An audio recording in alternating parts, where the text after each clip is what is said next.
Time to explain how The Mask from The Mask works. So they really toned down The Mask for the movies. It just kind of made someone act a little goofy.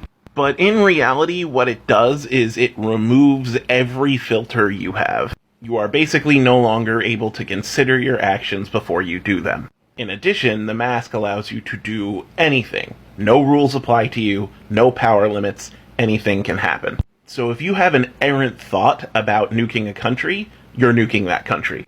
If you have a fleeting thought about how you wish someone would die, you're going to kill them. There is basically no barrier, no process between any of your thoughts and actually acting on them. And since The Mask can do anything, that means any thought you have, no matter how outside the bounds of reality, becomes real. The Mask also turns off anything that could interfere with your thoughts becoming reality. That means that there are no emotional barriers either. You feel no guilt or remorse or worry. You basically become an all-power, omnipotent, omniscient, dopamine-seeking machine. That's also what gives The Mask its weakness, though. In the movie, you could only use it at night, but in the comics, you could use it as long as you wanted to be something more than your current self.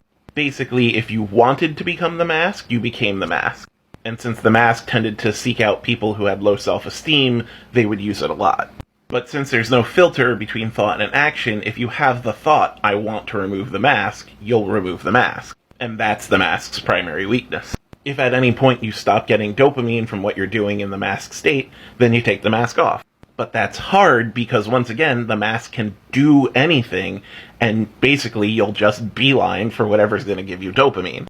You have to have a thought that your normal, depowered self is better for you, and that's kind of the main theme of The Mask, because you have to overcome your low self-esteem.